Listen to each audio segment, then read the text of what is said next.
right here. And finally Hi. hear his voice. Am I finally coming through? Yeah. Okay. Chat, can you hear me? Awesome. Thank you, buddy.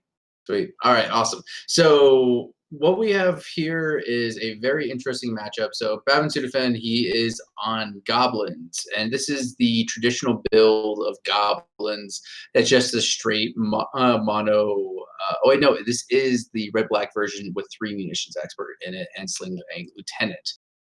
But Chaotic is on the True Brew this week. He's That's bringing nice. Esper. Yeah, he's bringing Esper Echoes to the party, and it is a spicy deck. So, Jordan, have you ever played this deck, or do you know anything about it? I do not, but I love Echoes and Eons as a card. It seems like an interesting time. I'm really, So, really hoping it's a fun matchup. so Esper Echo is the perfect example of everything I love to do in Commander. So I have a Damia Commander deck that is basically build your own Leovold. It is filled with wheels, Narsets, that's just Notion Thieves, any ways to stop my opponent from actually drawing extra cards and then casting a big wheel like Echo of Eons. So this deck is so spicy, and I love it. And of course, he's got the good old fashioned combination of Lion's Eye Ovions to just draw so many cards. And then he does have the 4 Narset Parter Veils, which her stack ability says each opponent can't draw more than 1 card each turn. And so, Honestly, I want to see how this matchup goes because from what I've seen, Chaotic isn't super reliant on, being wasted off. He does have a yeah, couple ways to stay on, but it's going to be really interesting to see if Bassinovus has a lackey in hand, if he's ready to put that out yeah. with the mana And down. this deck in the main board, I don't have dealing with, yeah. No, he has no way of dealing a lackey on turn 1 besides force willing it. So, like, it's one of those things that a Oh, lackey here is we going to be the go. engine. Oh, we see it? Yep. Yep, we got Goblin Lackey. So, Jax, you're the mana denial expert here. You're a D&T player. You know your way around a Rashad Import and a Wasteland. So, what's your strategy going into this? My strategy going into this is to make sure Lackey is removed immediately, always, which we failed step 1, unfortunately.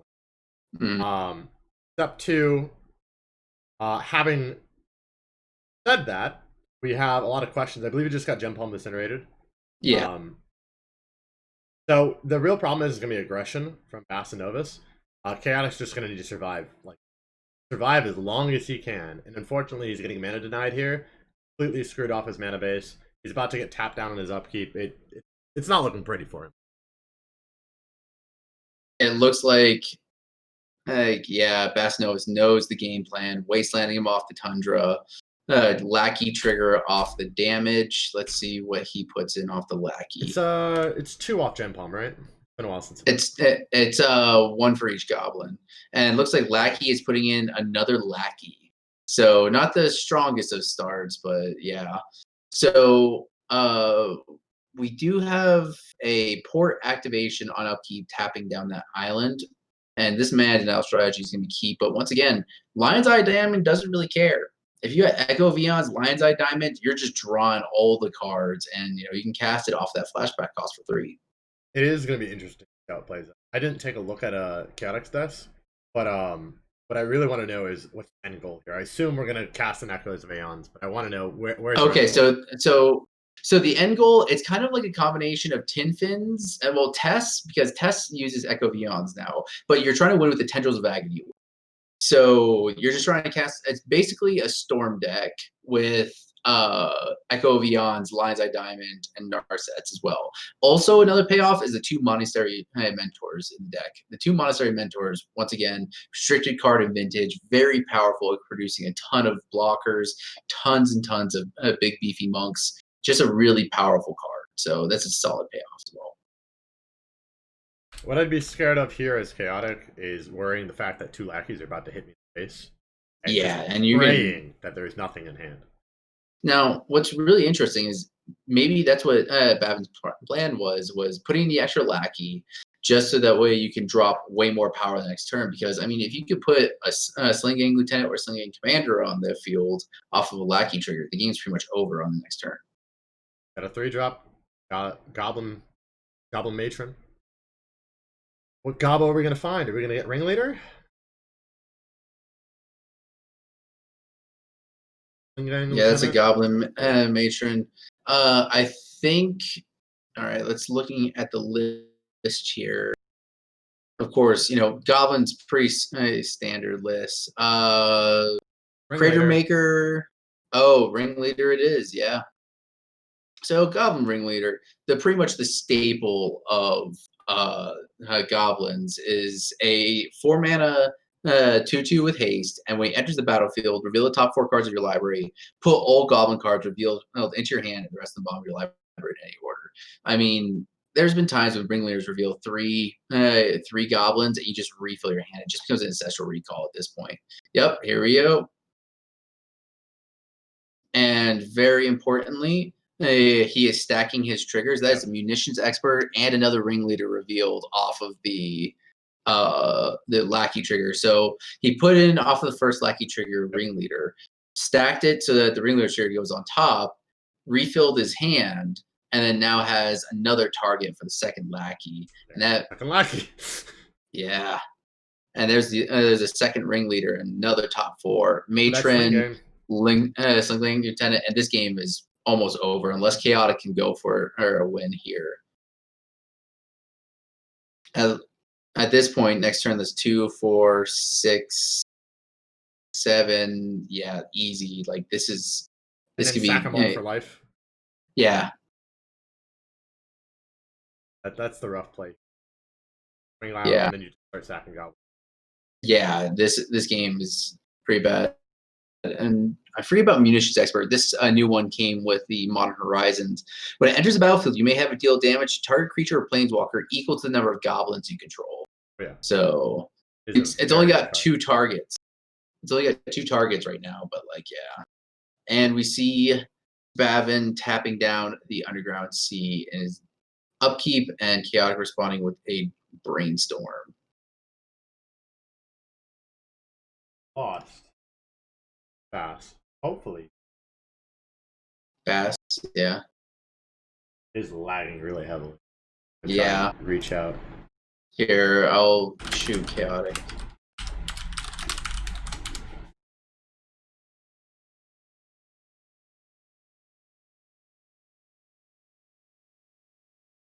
Oh, is he back or is it still lagging?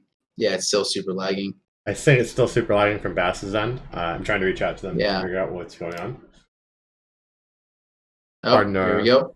Pardon our lag, guys. Sorry about this, folks. Keep trying to refresh them. Yeah, sorry about this, folks. Happens. We should have this up in just a second. Yeah. I'm gonna reach out to them and join their call and see what happens. Yeah, no worries.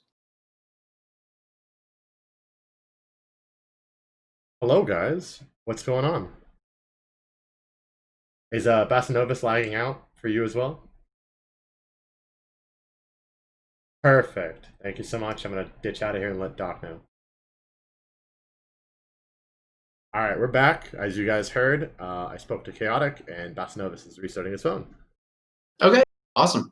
All right. So what exactly is Chaotic trying to look for here? Do you think he's trying to go because he's going to be on 1 land for the turn, 2 if he makes a land drop, and like right now he knows that there's lethal on facing him. So what do you think he's going for right now? What do you think he's looking for? It's got to be like some sort of LED and Echo's combination, right? Yeah, go for broke. You have to go for broke. There is nothing else that you can do here but just try your best to get the storm off. Win. It's gonna be very, very difficult. Yeah. Gabo is just one of those just consistent deck. It's basically just mono red D&T. Oh, there we go. Okay. Can we get a test? Yeah. Okay. Yeah. I think we're perfect. I think we're going. Okay. Yeah. I think where we last left off, I believe he was tapped in his upkeep, tapping Underground Sea, and and he was brainstorming. All right. Double island. We had double island. Beautiful islands, by the way. I actually run the exact same pair in my Nick Fit deck, and I love it. Got a Chrome Mox, so that's Storm Count 1. Chrome mods. We are going to Storm Yep. Count. Great. Oh baby, we got Storm ourselves a Count. storm of ruin. Actually, Storm Count 2 because there was a brainstorm on. I'll keep Yeah. So we got 3. 2, 3 with the Lion's Eye Diamond. Where will we stop? No one knows. Okay. Come on, Echo of Eons. Come on, Echo of Eons. I see 3. Yep. He's cracking it for 3 blue, discarding his hand. For a darker one. Oh, 3 black. That black? Yeah. No. That has to be. No, it's black because he has the 3 blue mana to flash it back. He wants the black mana so that way he can use he gets tendrils with it. Yep. Yep. Okay. Echo of Eons. Now, each player is going to be able to draw 7 here. And so, for those not familiar with Echo of Eons, it's a 6-mana time twister where it says shuffle your graveyard, hand, and library together, and you draw a brand new 7. But with a flashback, it's actually time twister. So, that's the reason why you're able to cast it off the LED and such like that. Another card that came from Modern Horizons. Yeah, it's a really powerful card that didn't really stick around in Modern because it wasn't that great. Is really good in Legacy when you just crack something that causes everything to be thrown away. Yeah, exactly. LED is just a powerful engine card, just being able to just fill your graveyard. I mean, you see it in everything from Dredge, Ant, and now and even at this Echo. So yeah, it's pretty good. It's a very, very powerful card. And I know I was actually playing Test the other day, just as messing around with a buddy of mine, and it was really fun to just be able to just go off and cast all these Echo of Eons and Burning Wish and stuff like that. And this deck kind of plays similar to this, just no Burning Wishes. Everything's in the main board. It seems like a very interesting build. Excited to see how it turns out. We're on a 4 storm count so far, so hopefully we get higher. And he does have 3 mana available to him, 2 of it being blue from the Chrome Mox. So it's going to be really interesting to see where he goes for this. I mean, you only need a couple places to go.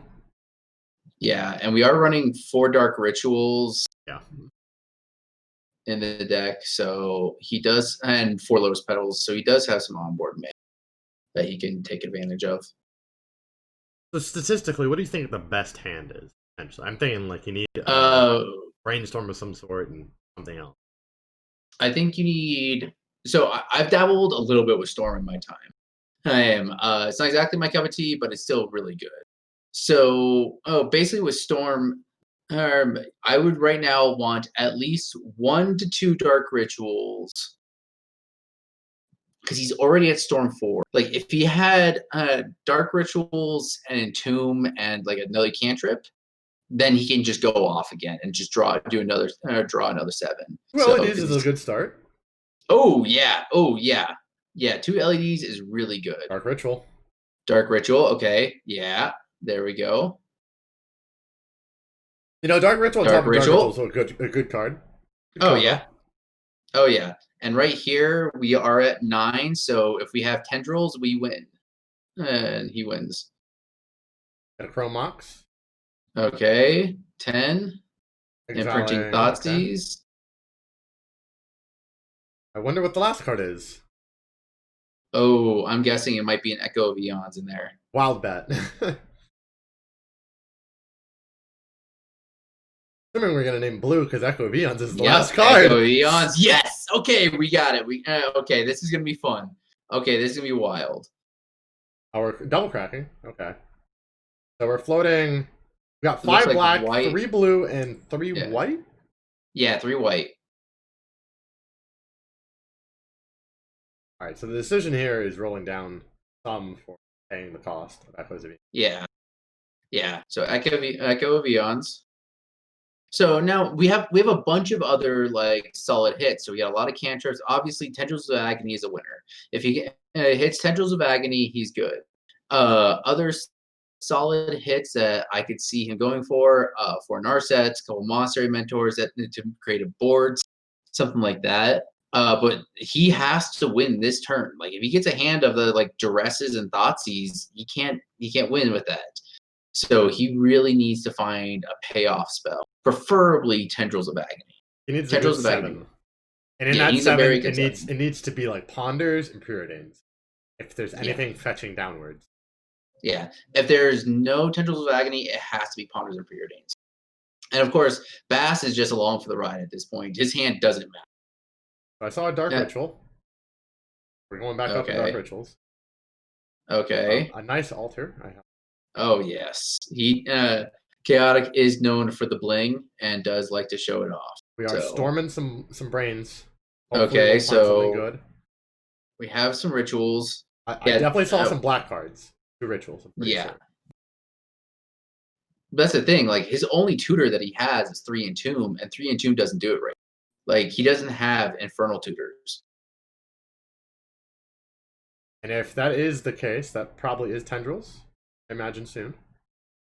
Oh no! Oh, he is digging. So I think it's potentially known what is the next. Yeah, no. Well, he knew. He put 2 back with Brainstorm, and then preordained them both to the bottom. He's digging for that Tendrils. If he doesn't find that Tendrils, he's dead here. Lotus Petal. I think it's not digging. I think it's gonna be. I mean, he could just be going for the Rubbins, but Overkill is always a fun time. I mean, Overkill is wonderful, but there's no kill like Overkill. I see a Dark Ritual being exiled in Chromox. Okay, we're going double black. Yeah, he's got plenty of black mana. The problem is just he doesn't have a payoff spell. Because if he had a Monastery Mentor or something like that in his hand, he would not be firing off these spells. So either he's going for the Rubbins for the Tendrils, or he just doesn't have it. And I have to say, I don't think he has it. I'm holding out faith. I think I think he's actually trying to build up enough mana to do a 6 mana. Yeah. Oh no.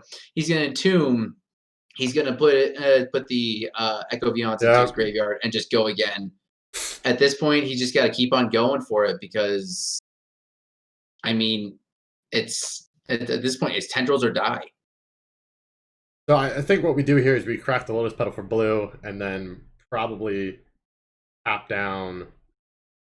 Oh, we're not doing that. Yeah, no. He doesn't have any. Well, the thing is, he doesn't have any white mana available if he does hit a Monastery Mentor. So he's using that. He's using that Lotus Petal as a. Oh wait, no, he does have 3 white mana floating. So he does have enough mana to cast a Monastery Mentor as well. And importantly, he hasn't touched that. Are we at 19 storm count? Does my eyes deceive me? Yeah, that is a 19 storm count. Man, and that wasn't Rubbin. No, it wasn't. This is a dig. Man, just digging. Yeah, he's going deep, chat.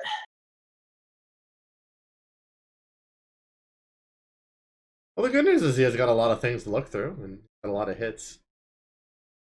I think statistically the worst hand you could probably get is, looking for, I don't know, also blue. Yep. There's your statistical analysis right there. Yep. He is, I mean, he's digging. LED, and something else.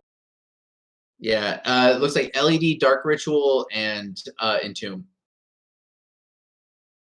So at this point, I mean, do you go for the Entomb and try to dig out another 10? What's it called?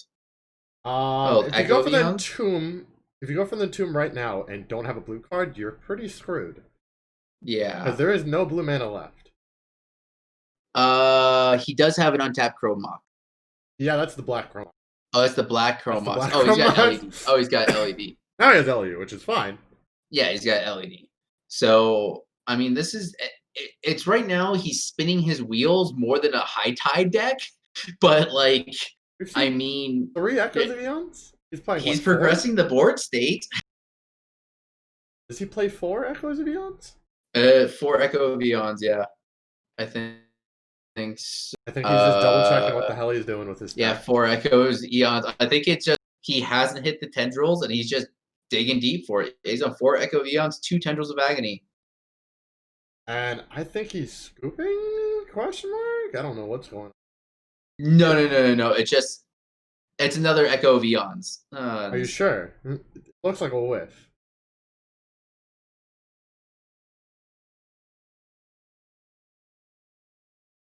Yeah, that looks like a whiff. Yeah. Yeah. That's rough. Yeah. That's rough. Yeah, that's wow, yeah. Whew.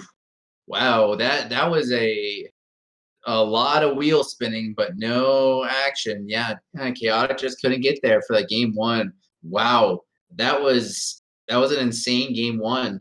That All was right, brutal. that it's one of those things. Combo decks like Storm have a fail rate, and you don't really see it as much in Legacy. You definitely do in like things like Modern. But it's one of those things that, man, if you don't have those Infernal Tutors, it makes a huge difference. And I think having 2 Infernal Tutors over 2 and 2 probably would have helped him out there. But, All right, so let's go to sideboards here. So Chaotic is going to be on the play for this one. I'm going to read off the sideboard and tell me what you like. So we got 2 Surgical Extractions, 1 Brain Freeze, 4 Defense Grid, 2 Echoing Truth, 2 Hercule's Recall, 2 Teferi Time Raveler, 2 Massacre. It's gonna sound really odd. I won't lie to you, but I think Massacre might actually be played. I'm right there with you. It's gonna sound odd. However, most of the deck of goblins is 2-drops. Like 2/2s. They're all beaters. Yeah, I will say, like, the 2 Massacres is almost, like, required. He can, generate enough mana to get there to cast Massacre, but the problem is that, I mean, that's 4 mana. That's at least 2 Dark Rituals, not including if you had your lands blown up or any mana denial. So, it's pretty rough, and, I mean, and Chaotic's on a 2-island, 1 swamp basic package. That's it. So I think there can be also some some play for Echoing Truth, mostly because you don't know if you're posting a graveyard hay or anything like that. But when it comes to Gabos, all right, here's what we got. We got 2 Chalice of the Void, 2 Grafdigger's Cage, 2 Pyroblast, 1 Red Elemental Blast, 1 Relic of Progenitus, 1 Surgical Extraction, 2 Mindbreak Trap, 1 Earwig Squad, and 3 Pyrokinesis. What do you like here? I like my 4-of combo of 2 Chalice and Break Drop. Pretty dirty combo when you Chalice someone for 0, playing 0 cards. Yeah. Honestly, so for what it comes for here, I love the 2 Chalice, the 2 Grafdigger's Cage, because the second part of Grafdigger's Cage shuts down the flashback Echo of Eon. The 2 Mindbreak Trap, because it's just like, okay, lulz, I don't care about your what's it called? What your tendrils, you just win off of that. And then probably 1 of the Red Elemental Blasts or 2 of the Pyroblast. Like, he has some play, but honestly, just the 2 Chalice of the Void and 2 Grafdigger's Cage might just be all it takes. Yeah, I think it's gonna be more questionable. I'd say you go for the Chalices, probably the Mindbreak Traps, and then I'd get a Surgical route rather than the Grafdigger's Cages, because the Surgical, there's only 1 target you're trying to get anyways. Yeah, that's true. That's true. It's either Tendrils or Echo, so yeah. Look, if Tendrils hits the graveyard, that's a bit of a question. Yeah, exactly. Well, when you're playing discard-based decks, like myself, I've been piloting Nick Fit for almost 2 years now, and I love that deck to death. And there's nothing that feels better than snagging your Storm opponent's Tendrils off of a flashback or a Cabal Therapy, and then surgicaling it. That is a fun one. Although there is a point to be made about Earwig Squad. Earwig Squad is pretty good here, but it's pretty expensive. Yeah, Earwig Squad is a pretty unusual card. So it's a 5 mana 5/3. It's got Prowl for 3. I mean, can you tell me what that mechanic does? I can read it off to you because I've never played Prowl. Yeah. You may cast it for its Prowl cost if you dealt damage to a player this turn with a Goblin or a Rogue. I mean, that's not too bad. Almost like Bushido, but kind of like that.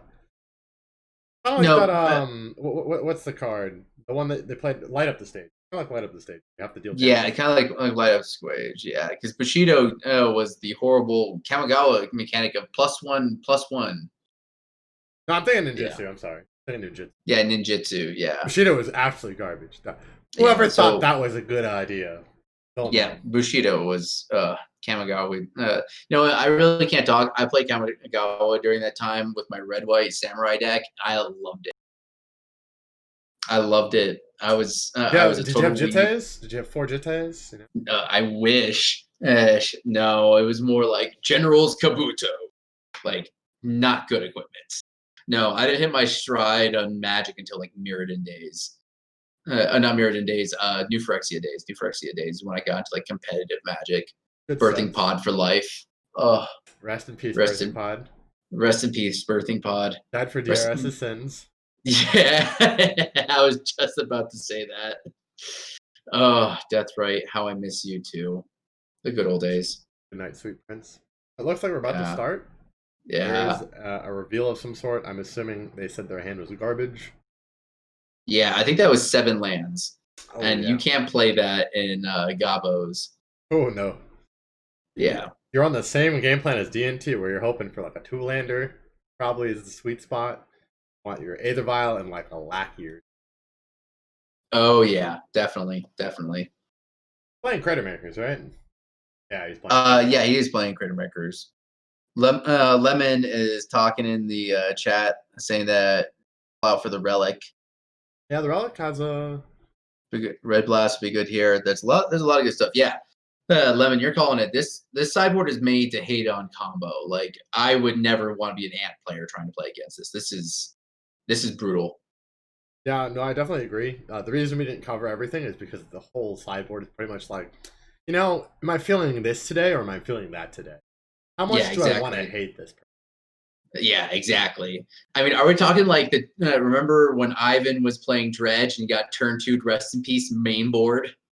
Are we talking about like that level of fucked? Or are we talking like, okay, that one perfect hate piece? It's just really dependent on seeing how the matchup turns out. I mean, can Yeah, Chaotic get and out to get the 20 damage off Storm, or is the Gabos gonna win by like 3 bad beats?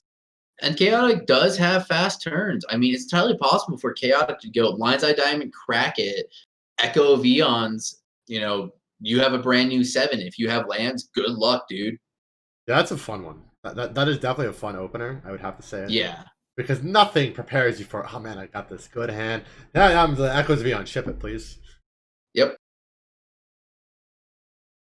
Where's your turn 1 force of? Already, we're starting Oh, turn 1 with a Lotus Petal Storm. oh, Okay. okay, okay. Double Lotus Chaos, Petal. like I'm here to play. Okay, can we get some hype in the chat for a turn 1? Oh man, we're already up to 3 Storm. I saw an Entomb in there. Oh, we got the Chrome Mox. Oh man, Bass, what are you gonna do, dog? What are you I'm a gonna little do? concerned. Just hit that F6 key and just sit. Oh, 3 black mana. Did Chaotic just get the nuts turn 1? I don't know. I think he did because I saw an Entomb. Almost positive that's the last card is in it. Yep, that's an Entomb. Oh, I'm loving this. I'm loving this. I already see this and it's already bad.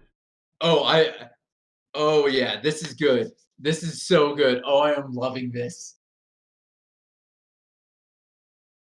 So here do we liquidate, what is it? Is it 3+1 blue? Is that what it is? No, it's 2+1 blue. It's 2+1. exactly Time Twister on the flashback. Alright, so we're looking at probably popping some. Yep. Yeah, he's dropping off all the black. Getting And he LEDs just back. Oh, the mind break trap. Oh, the mind break trap. Oh, Bass No. just so calmly. No, good Hello, sir. darkness, my old friend. Oh, can we get some F's in the chat? F. Oh, that's so bad. That's Oh my god. that's unfortunate. Oh, that was brutal. Oh my god. Oh, and that's a relic. It's very unfortunate. Oh, Bass. Oh my god.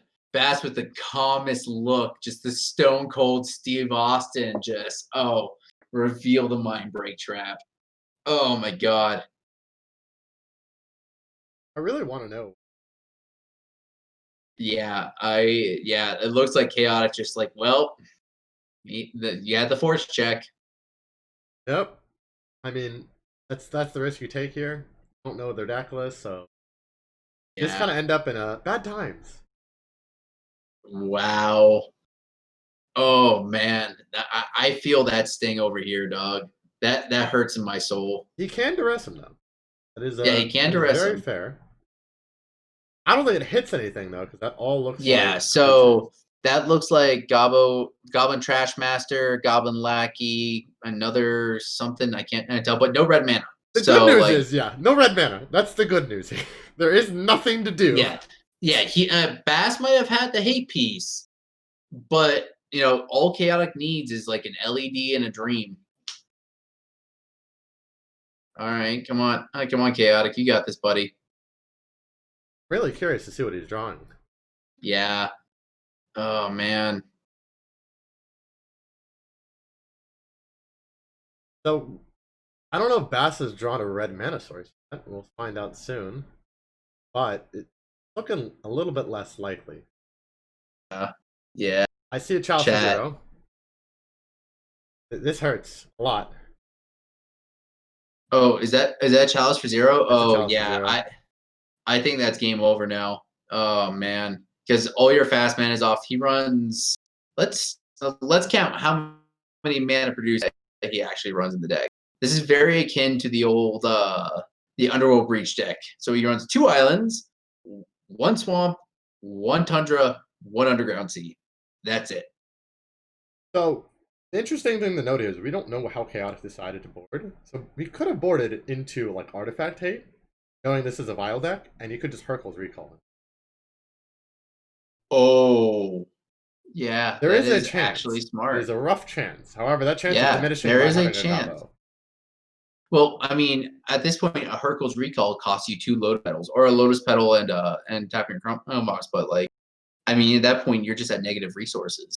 Well, So that's assuming you don't pull an LED and an Echoes Vions for me. yeah, That's the yeah, assumption. exactly. Yeah, if yeah, this is yeah. Oh, okay, We do have chaotic. land. We have a land, but do you really want to play that to an open wasteland? I hope so, buddy. Oh, I actually would because he has no other mana source, and you've seen his hand. So if he yeah, really wants to waste you, that is his own prerogative. yeah. Yes, there is a chance, and it's just whew, come on, chaotic, you got this. If you can pull this back, dog, this might be like we need to clip this and put it onto like and someone's MTG top 5 or something. Gonna go Okay, down to yep, 19. Let's see where we go 19 from here. Is and that a Trash Master? Goblin Trash Master. Yup. Yep, that's a Goblin Trash Master, and Goblin Trash Master has the amazing ability of sacrificing goblins to destroy artifacts. Yes, it is. It is sort of what you call amazing. Yeah. That Well, he also Sharpshooter? has an anthem attack. Yep. No, it's not a sharpshooter. It is a Skirk Prospector, Oh my and he is lord! sacrificing it to destroy that to destroy the Chrome Mox. So he's down a resource. My lord, that is not a fun one. Okay.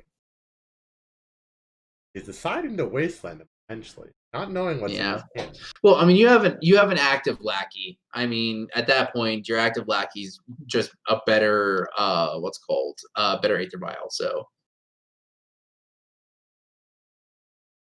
It will be good to see how this turns out. yeah.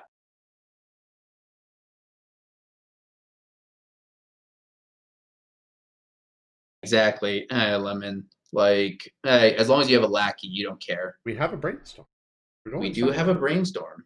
and he's putting on storm counters. Okay. Oh, this is before the change of phase when he had floated the Hmm. 1 black mana from the duress. Right. Be interesting to see what he finds on top. Hopefully, it's something. This, ladies and gentlemen, being your reminder to stay hydrated. It's hot out there. Yes, brain phase. Clearly, brain phase. The brain phase, yes, the brain phase. I wonder if he liked anything. He kind of just put it back immediately. Yeah.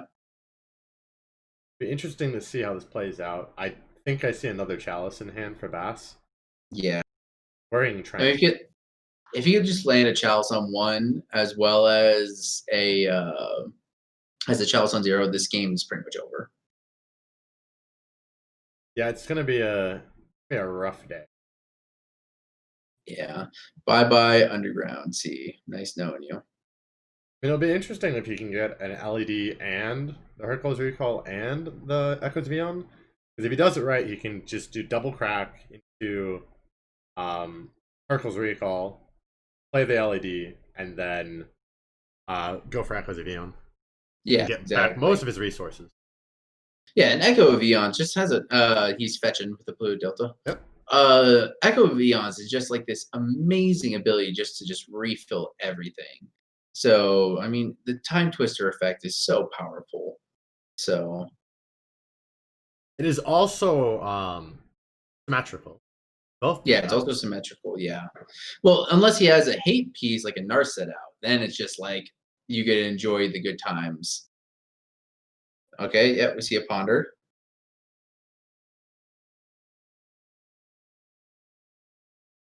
Well, if he Hercules Recalls and then does LED Echo Beyond, then that forces all the hate pieces to go back in the deck. So, And statistically speaking, it's a really good chance of resetting the game state to a degree. yeah, and Boy, you're calling it right. That That exile pile is like massive right now, and like I mean, one of his LEDs is already in there. One of his Echo Vions is already in there. The chances that he can go again are pretty slim to none. So He is developing a hand, though. oh yeah, See how that turns out. oh yeah. Goblin's a hate deck that doesn't really have access to like things like Thalia and stuff like that to put hate on the stack and on the mana cost, but still a very good tempo based deck. So He's swinging for 5. yeah, Down to 13 here. yep, That is a War Chief. yeah. Off of the Goblin Lackey's trigger, and War Chief. It's oh, and we see a Goblin Crater Maker here, and Where right did he get the now, mana from? the Goblin. Oh, Goblin War Chief reduces the cost by 1 for Goblos. Yep. It's uncounterable. Yep. Is he dealing 2 damage? I assume. No, I'm assuming what he's doing is he's destroying a Lotus Petal by sacrificing it to the Goblin. Right. Yep. To the Trash Master's ability. Because He at this did float. point, yeah, he did float. At this point, I mean, the We are entombing. but oh, okay, I'm liking this. Okay, come on, Chaotic. Let's see if you can pull this off, buddy. We're entombing for an Echo of Aeons. Yeah. Ooh, but does Bass have? I think he has a Dark Ritual. I think it's a Dark Ritual off the Lotus Petal, and ooh, it's gonna be interesting. Okay. It's gonna be interesting to see how this turns out. Yeah, that relic though, unfortunately, Relic is untapped, but it doesn't target. He has to but he force just it. exiled the entire thing to exile all graveyards. Yeah, and he gets to draw a card off of that, and I think that might be game. That is a risk that we have to take. Yeah.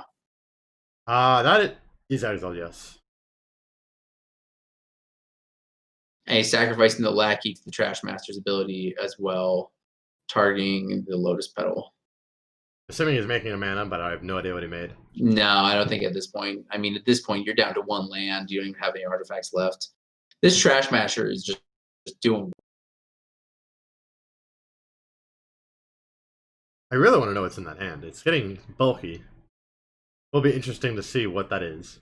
Yeah, but there's so many there's so many things on 0. Ooh, that is a pile driver. That is a pile driver, and all Goblins have haste, and I think that is game. Potentially it is. Because pile driver, the infamous pile driver, when he attacks, gets +2/+0 for each other attacking goblin. So it's +4/+1. That's 5. Plus with the The additional one for the trash man is 6, 7, 8, 9, and the war chief should be 10, 11, 12. Yeah. Oh wait, no, he's down to 1.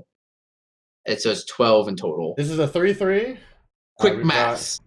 we got a 3-3, another 3-3, and then we got a 6 something. So we've got 12 damage in total. He's missing. He's off by 1. Well, I mean, you're off by 1, but that fetch is now uncrackable. Yes, you are correct. Yeah. That fetch is uncrackable, and this is Yeah. pretty rip. Yeah. Putting it down to 12. No artifacts. Chalice on 0. No graveyard. Fortunately, this might be an L for the mods on this one. Yeah, looks like we might have our first loss of the night potentially. That is definitely down to 1. Yeah, he is definitely down to 1. I do not know what they're arguing about. What are you doing? Yeah, no, that's lethal. He's dead. Not yet. No, this is a Kraken response. Oh, okay. I believe this is a Kraken response. Otherwise, does he have any sort of removal spell? So he's actually at. Oh, he has an echo. He might have an echoing truth. Yeah, he's actually at like 12 currently, assuming that this damage goes through. Yeah. I have no idea what he could be getting for. Echoing truth. Yeah, so yeah, he's got the echoing truth. Bounce, because he can't bounce the pile driver, so just bouncing the trash master prevents the most amount of damage. So then that's just. That is just. Oh, I think they're talking about the stack in which the stack works for the pile driver. And looks like the pile driver did get the plus because he did declare him as attacking. So that still puts him at 5-2 or 5-3, and then the war chief is another 2. So I can't even tell how that's 8. How that turns out. Yeah, is that 8? So down to 4. I think it's 8. Damn. So it looks like. Yeah, I think the pile driver still got it, so it puts him up to 5-2. And then there was the war chief 6-7, so it's 7 points of damage. And a war chief is not at 3, so it's 7 points of damage. I see a Lotus Petal in that hand. Yeah, but he can't play it unless he forgets his trigger. This is a very, very important thing. Yeah, and he decided to say go. You just lose here. Yeah, because any goblins has haste. So Ivan saying I just lost the game. Rip.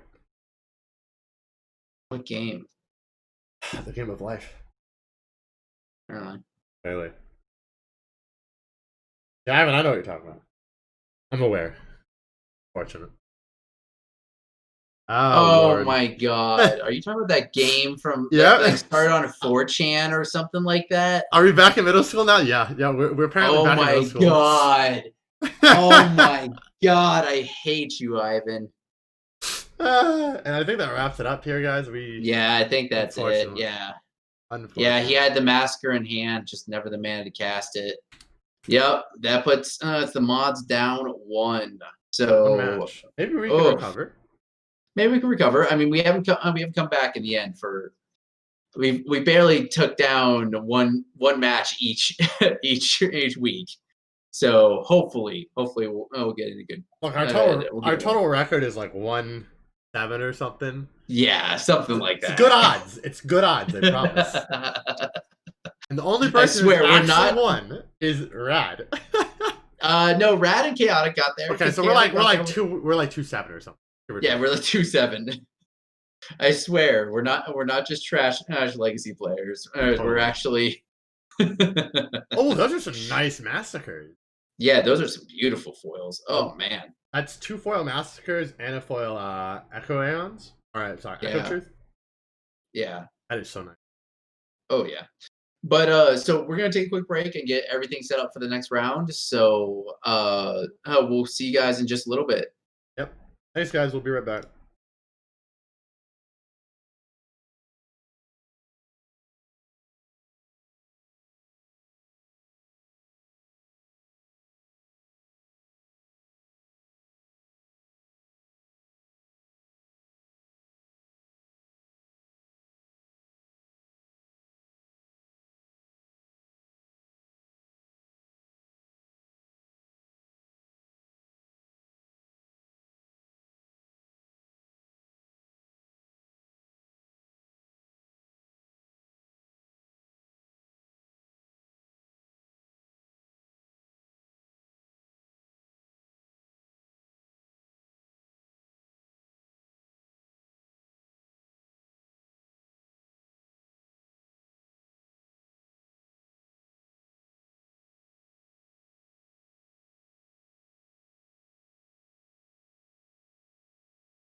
Hang on, folks. Sorry for the delay. We're still trying to solve the troubleshooting issues. Actions. Sorry for the delay once again. Hopefully we'll have it up very, very soon.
And we're back.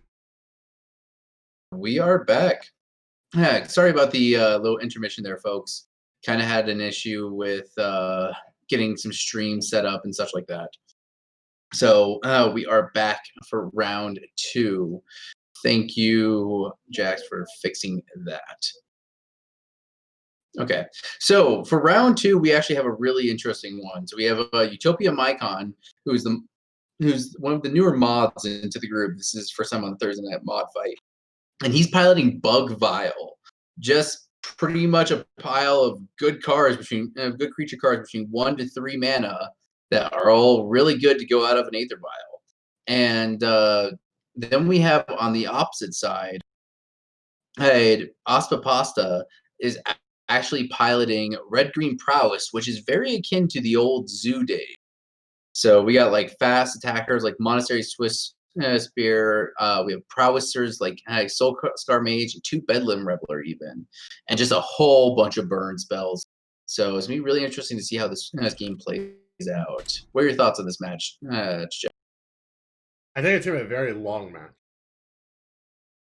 It's gonna be a while considering Bug Vial and Red Green Prowess is gonna be quite some time. I feel like it's gonna be a grindy matchup. Looking at like the old Jund days of Modern, so I'm You hoping to really see think this. so? Yeah, I think this is I'm gonna be. hoping I it's think gonna be Asta rad. Pasta is more akin to like a burn deck or a zoo deck than it is to any sort of red green and like Jund mid range. So I mean, we don't have things like any planeswalkers actually. actually. We don't have any planeswalkers. We have fast mana. We have and fast mana that triggers prowess, stuff like that. And we have Fire Blast in the deck. I mean, if you're trying to play Fire Blast, there's no way in hell you're want to play a long game. I mean, it's just going to be dependent. Looks like Osmo's deck is going to be more like win harder. We are playing, as you said, the Fire Blast. We're playing Lava Darts, Gut Shots. Oh man, Yeah. I am a big fan of Gut Shots ever since I talked to Ross about it. Gut Shots is hilarious, and the way he explained it is just nothing is greater than having your opponent one be a Gut Shot. So dumb. Yeah.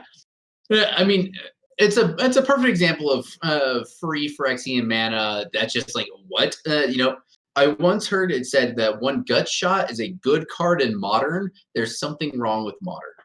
And the last time it was good in Modern was when we were having the pilots of Phoenix. Yeah, Phoenix. Is it Phoenix ran a 4 of a Gut Shot just to trigger a Phoenix? A lot of fun. Yeah, back in the days of Faithless Looting and stuff like that. Faithless Looting, Lightning Out. Gut Shot. Here comes the Phoenix. Yeah, then Hogak came along and just went, oof. Bridge from Below died for his sins. Yeah. All right. So we hit the start of the round, and we get Utopia Mycon casting. Playing a Misty Rainforest and pass. Oh, okay. One force out. A force pitching Leovold. Wow. Utopia does not like Taylor Swift. Yeah, does not like it. And we just saw a mountain into Utopia, into Monster Swift Spear. Taylor Swift Spear. That's good old name. Taylor Swift Spear. Yep. Yep, we have a fetch, and my card's out to 18.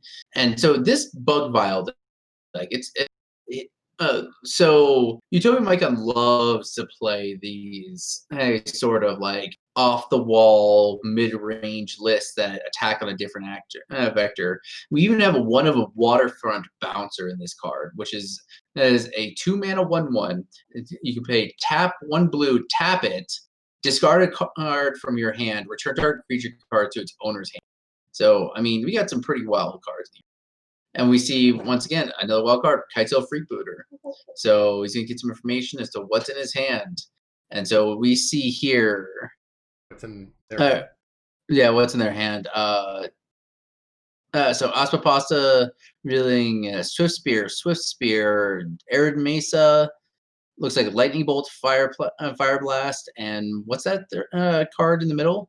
The card in the middle is... I actually have no idea. That would be Lava Dart. That's Lava Dart. It's old school Lava Dart. And this is not the game that you want to be playing Kitesail Freebooter in. And I mean, that's just removal spell, removal spell, removal spell. That is very rough. So what do you take here? Just taking the bolt? I don't like any of it. The question here is not what you take. It's just, good lord, I guess I take, something that I can take. It's not really going to matter. Well, specifically here, bolt is the only one that can kill it, is the thing. So, Kitesail Freebooter is a 1/2, so it requires a flashback Lava Dart in order to actually get, what's it called? To actually kill the freebooter. So Aspapasa is fetching down 19 with Arid Mesa, getting a Taiga.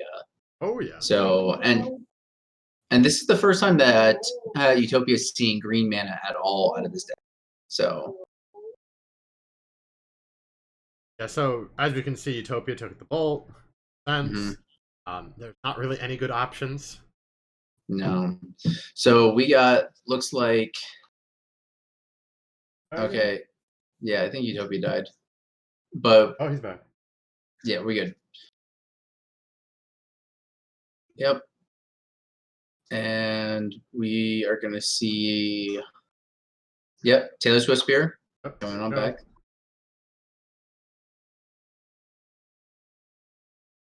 Bringing it in. Yep. So right now, the Kitesail Freebooter can't kill the what's called Oh, the Monster Swift Spear. So yeah, and it looks like Ospapasa wants to just wait, and I agree with that. I honestly, I would probably would deployed both Swift Spears though. Yeah, I mean, there is a question of what you want to do here.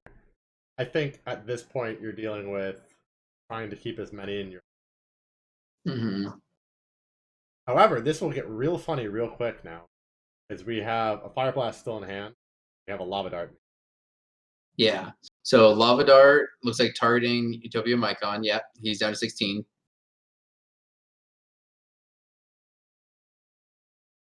I see a Blossoming Defense, a Fire Blast, Yeah, another Swift Blossoming Spear. Defense. Another Swift Spear. So that's why he kept up the mana. So that's why Ospapasa kept up the mana. Protect the Swift Spear.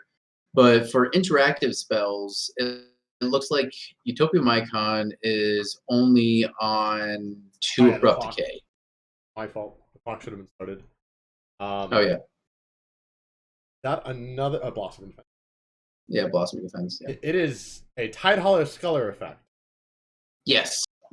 Yes, it is a Tide Hollow Sculler effect. But it's more restrictive effect.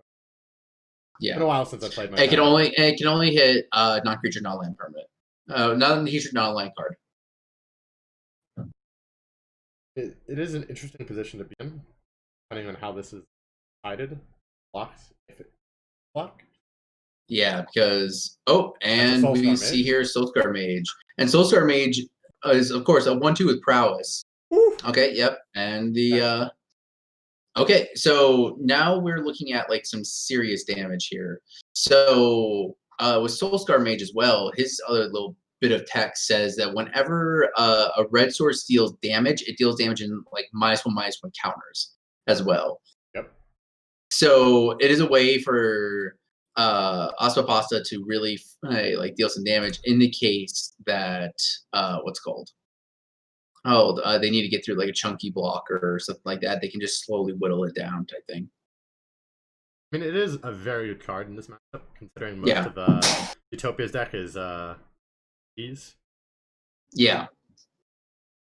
Be interesting to see how this plays out, because one wrong block turns into getting bolted and then screwed.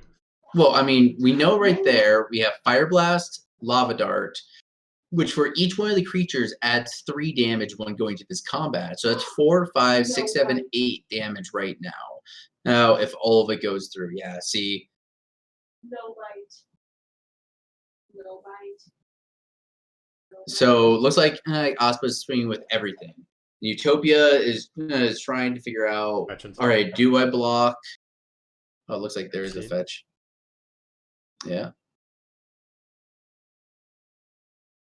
There a fetch and response? Yeah, I don't know. And another mountain.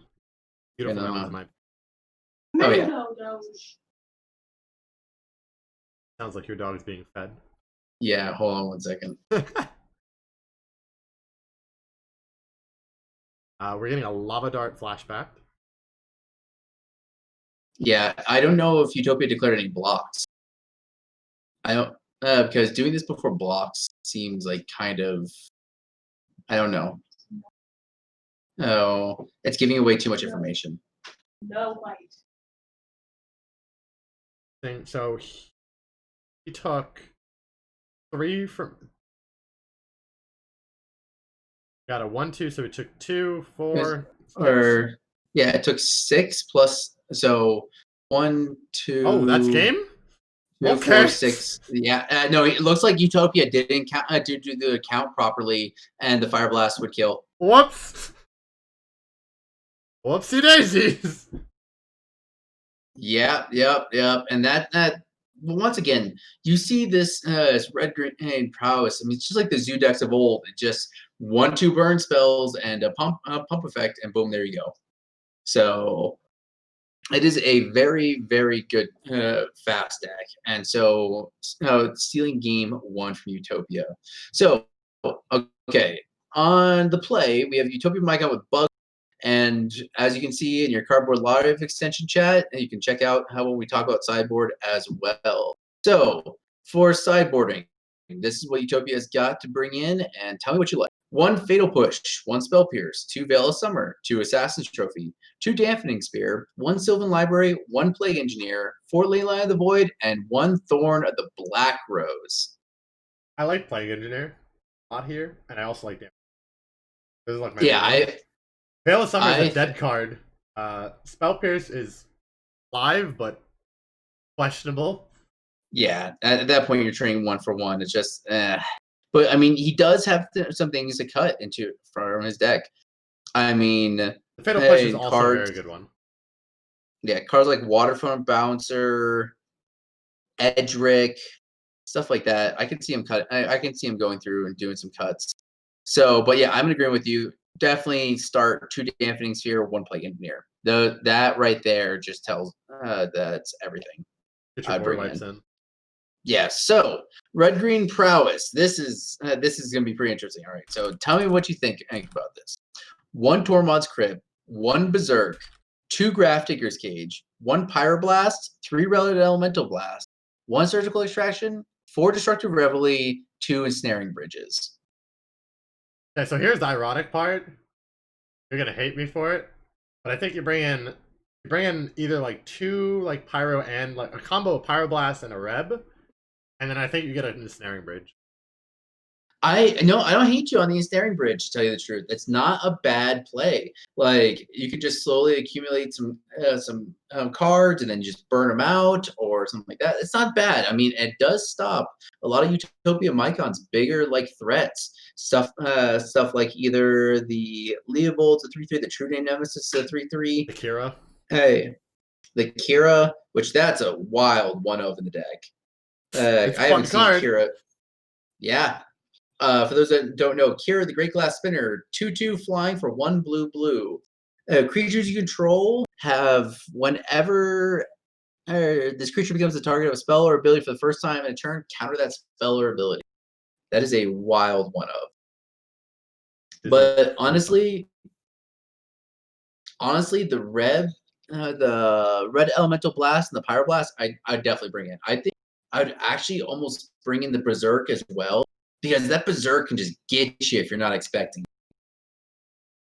Yeah, the Berserk is really funny. I think the Berserk is very cute because you just bring it in game 2. No one expects it. You're just like, oh yeah, here's a Berserk. Great. Yeah, and just got him. This is basically like a red green sort of infect, kind of. But what's really interesting though, I kind of want to bring this up, and not to say anything about Aspapasta. This deck, if you're looking for a budget entry into Legacy, $746. That's not too bad for a goldfish. Like, that's a really solid budget entry, and that gives you like very competitive as well. I mean, most of the budget you can chop off like $200 if you don't have the Taiga. Yeah, If exactly. you're not playing red green and you're just going full mono red burn or burn prowess, Yeah, easily can afford this deck for like $500. It's actually cheaper yeah, statistically than the modern deck. yeah. Actually, which I think is really interesting about this deck is the fact that there was a prowess list, a mono red prowess list that popped up about a month ago. Oh, that was basically as like an $80 or online on Magic or something like that on MTGO. It was like an $80 deck, and it was a competitive legacy deck that was 5-0ing leagues. It was actually a really good burn deck. I think this is where this started because it still has the same similar core, just blue green instead of just mono red prowess. I also love the 3 lowest petals.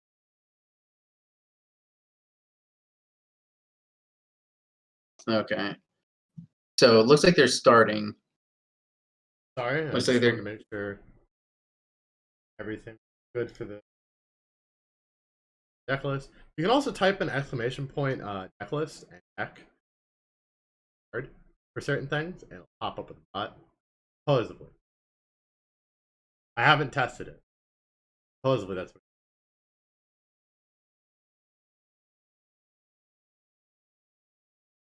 Sorry, I had to take a bite of this delicious cookie my girlfriend made.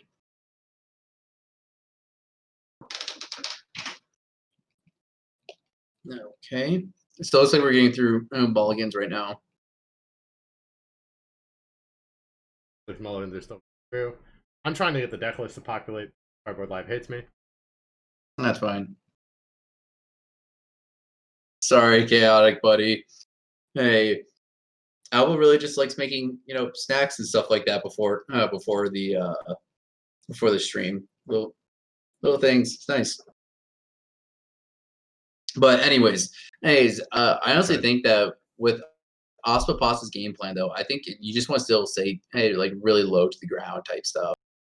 Like I don't even know what you would cut honestly for the Rebs. I mean, yeah, it's gonna be kind of a difficult decision. Mm-hmm. Let me look at the main board again to see what we got here. I mean, maybe the Bedlam Revelers if you really hate yourself enough to do so. I think cutting one Bedlam Reveler is not too bad. A Bedlam But and maybe yeah, like a light up the stage. At this point, you're I mean, trying you to, are like, a force. trim. Yeah, you are playing against a Force Will deck and like 3-for-1ing yourself with the the alternate cost for Fire Blast is never a good idea when you're going to go into a Force of Will. It looks like they're going to be starting back up soon. Yep. Game 2. Yeah, this is going to be really interesting. And Utopia might on the play for this one like he was last time. But what personally, I'm looking for hands with Utopia. I'm looking at a hand that has definitely like a turn 1 Aether Vial or turn 1 a way to accelerate your game plan. Because honestly, if you don't have that, and actually he's not playing any Mana Dorks, so he needs to turn 1 Aether Vial into like a Leovold or a Plague Engineer or something like that. Leovold is a great card, being able to draw a card every time you get targeted. It makes a huge difference. And when it comes to like finding your answers to all of these, super fast prowess creatures. Hey, no more. Yeah, the doggo. She's being an ass. Utopia has Mulligan down to 6, and I think Aspa kept her full.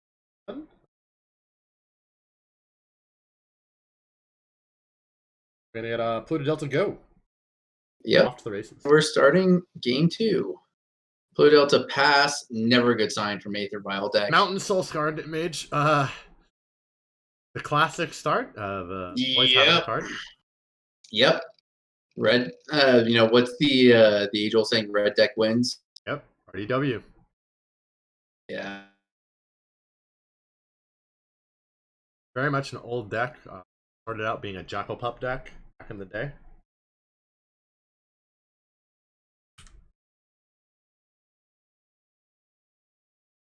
Okay, he fetched for a tropical island, and he's going for that Aether Vial. Bit late, but okay. At least not like a 2-mana Aether Vial from a turn 2 Thalia or something like that. That always feels the worst. Whew. Okay, we got a Lotus Petal, and we've got a Hooded Foothills. Yeah, so Lotus Petal does trigger the prowess, so that's a 2/3. That's a 2/3 beater right now. There's a wild assumption that he's going to take it. Yeah. He does not have a Dryad Arbor to fetch up. I'm assuming this is done on the stack here. Oh yeah, definitely with the what's called Life. So that looks like Taking a grand total of 5 damage. Yeah, that's 5 damage in 1 turn. That's a gut shot. Oh, gut shot. Oh, we are. Aspapasta is storming off right now. That's another 2 damage. 13 now, right? Yeah. Now, I wonder if the Berserk comes in. If the Berserk's in hand, it's going to be really funny. I really hope the Berserk is in hand. I believe she just going for this. That. Yeah, she did hard cast. I did hard cast it. Are we gonna go for the flashback Firebolt? While we're here, or the flashback Lava Dart Lord here? We're going for Lava Dart? Be interesting. I think we're at 13-19. Wrong. Pretty positive and confident.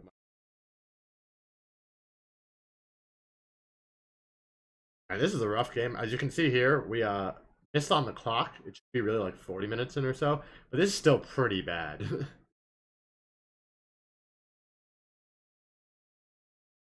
This is almost brutal, actually. You can see Utopia is thinking about fetching, but he's also remembering the fact that he's already been taken down to 13. But do I want to Yeah. risk it?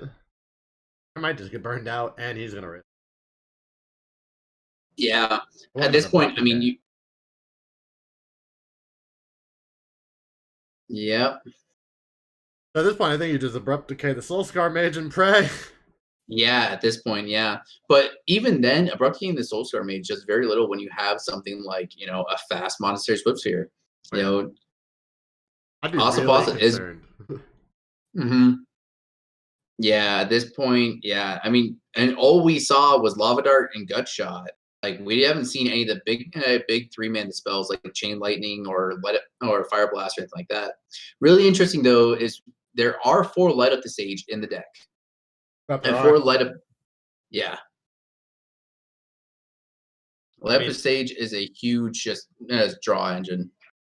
I will say I thought Utopia's chances were a tad better than what it's looking like currently.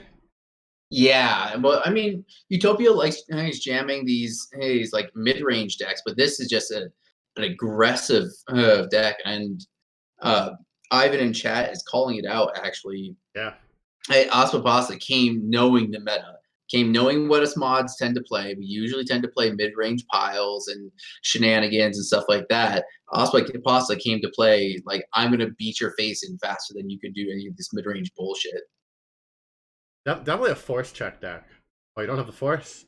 Well, I guess Yeah. I guess you're not winning. Hmm. Yeah, very much so. Honestly, But what are we looking at for Utopia? What are we thinking that he has to play? I think right now he really Fire needs Blast. either a. Oh yeah, there it is. Yep. Oh, nope, nope. Not actually down.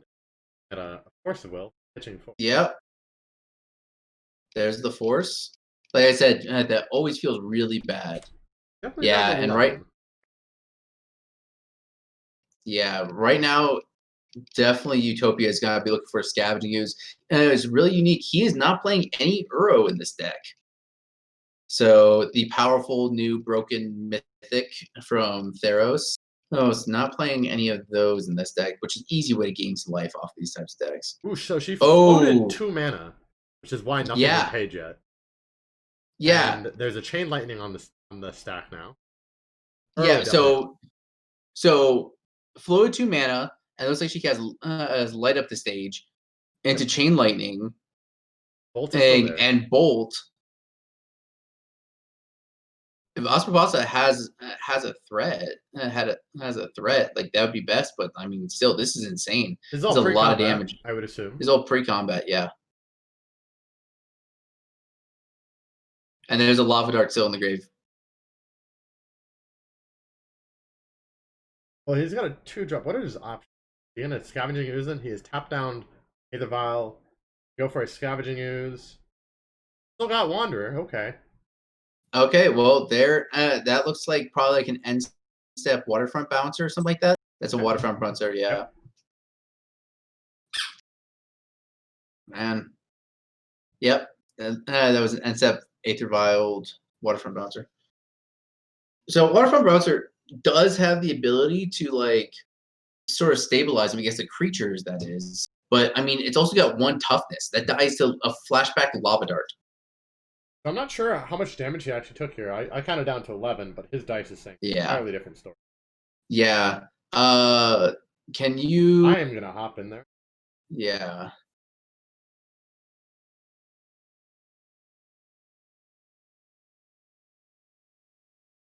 I can't tell.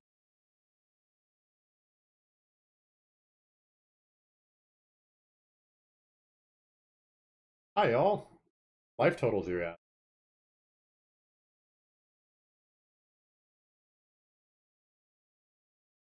I have no.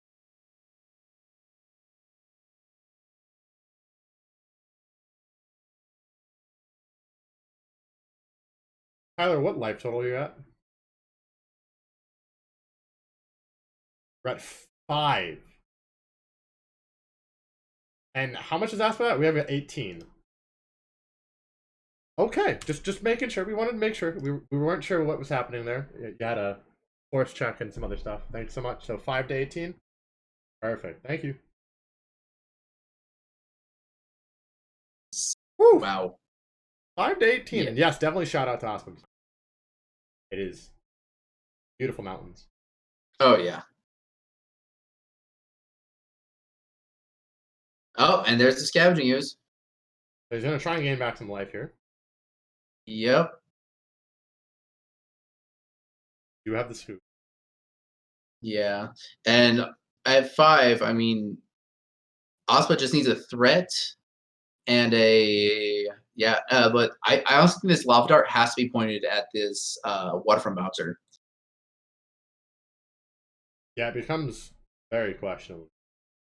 Yeah, because if at any point like you have a threat, you need to be getting damage with that threat, and so you need to kill that waterfront bouncer ASAP. Otherwise, he's going to bounce every single one of your threats. Yeah, that's the worst part. I think you might wait for him to crack his fetch. That way, it's killed. Ooh, we're getting fire. Okay, Oh! we're getting fire blasted. Rest in peace on that one. Oh. Oh! Is this a what's his freaking name? The burn player who's playing against Ross Merriam, I think. Patrick Sullivan. This is a Patrick Sullivan moment. Yeah. So we gained 1 life in response to losing 4. Yeah, so Utopia should be at 2, but there's a lava dart in there, and I don't know how many cards are in Ospa's hand.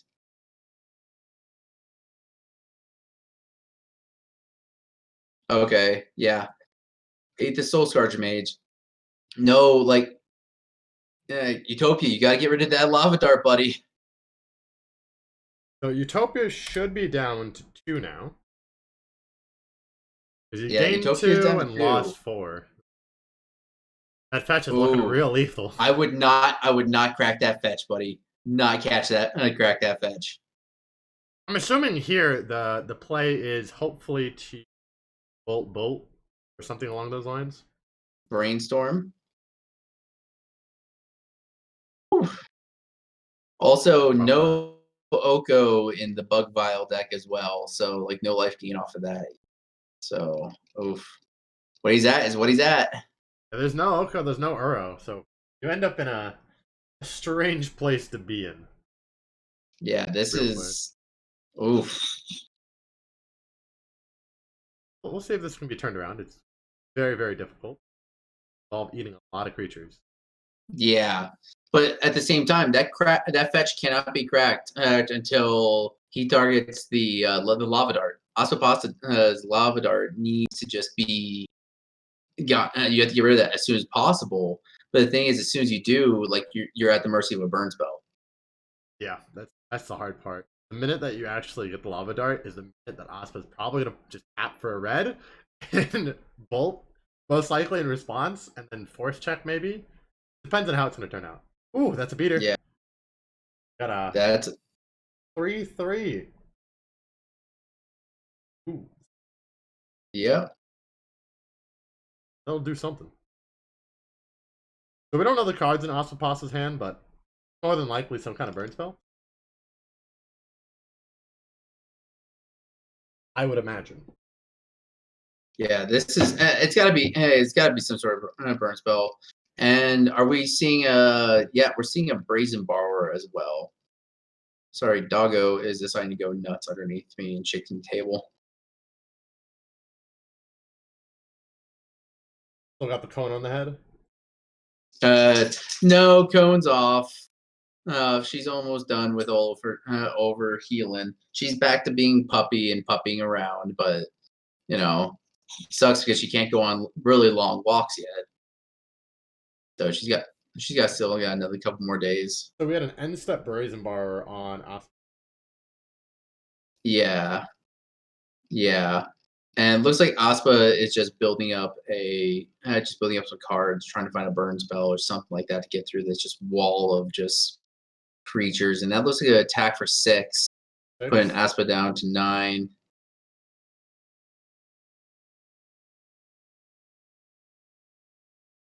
Oh no. I did not mean to do that one. Whoopsie daisy. I gotta figure Good out job, buddy. wrong one. Still wrong one. That's my fault. Good job, buddy. Easy fix.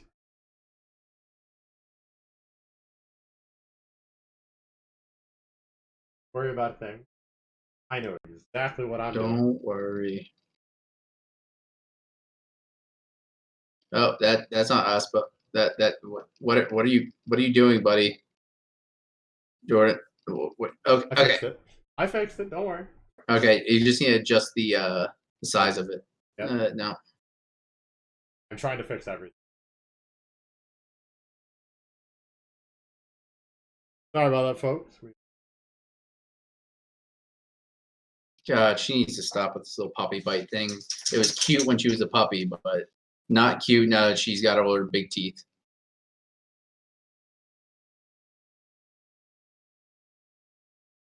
I'm gonna refresh. Yeah, no, we're good. Oh, and Ospapasta's got a bolt to the face. Yep, that's a bolt to the face, and that's lethal in that game. Yep, Once again, we that's- are 0-2 on the mods. Yep. Oh man. GG's to Ospa, and good luck to Utopia. Hopefully our last player can crawl it back. The good old Ivan, please do it for us. Ivan, come on, buddy. This is we need you in this one. Man. And Ospapaста just destroying us in that one. Fast burn game. That was very good.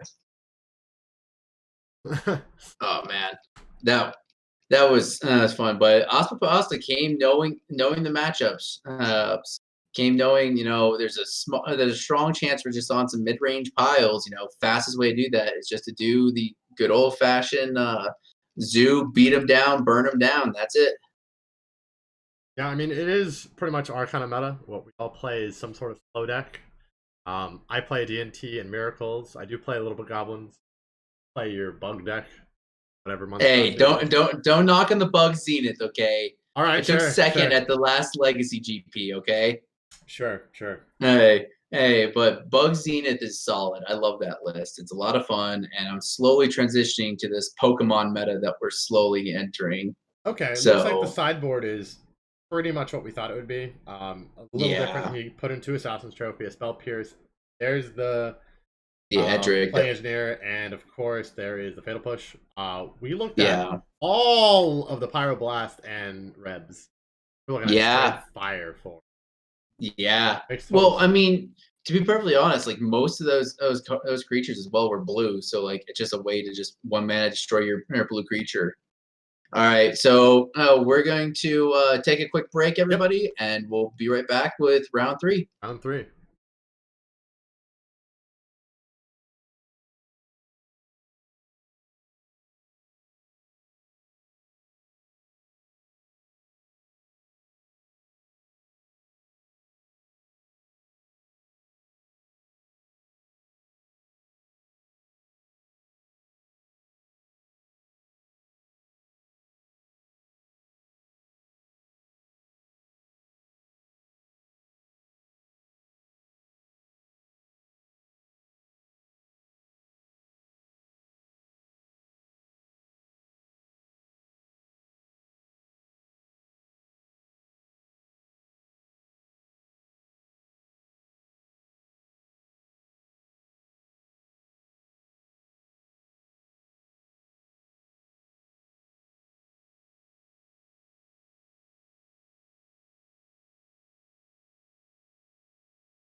Yeah, sorry, folks, for the delay. We're trying to get things set.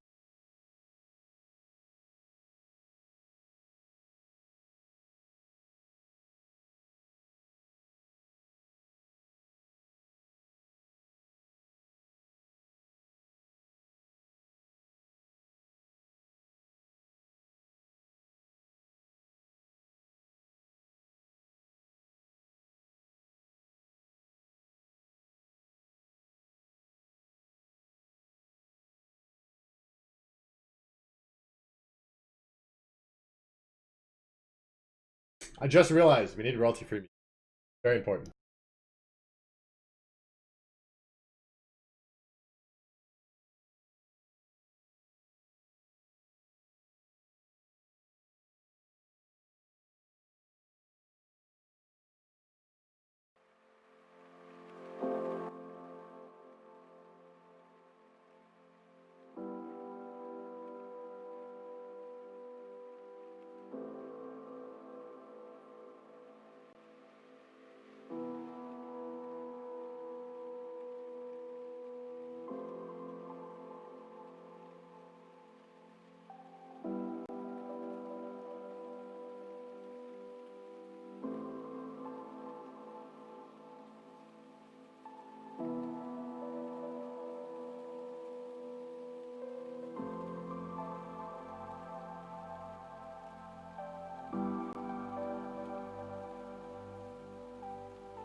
Sounds good.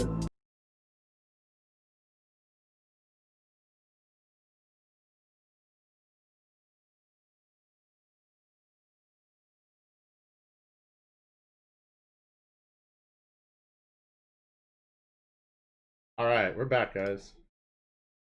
We are back. Sorry about that little bit of delay. Hey, everybody. Had some issues with some tech and the stream collapsing, and the fall of all of society in general just happened. So yeah. Anyways, but everything's good. Everything should be good now. Yes, everything should be good now. Hopefully, no more delays. I apologize once again for that. We only do as much as we can. Yes.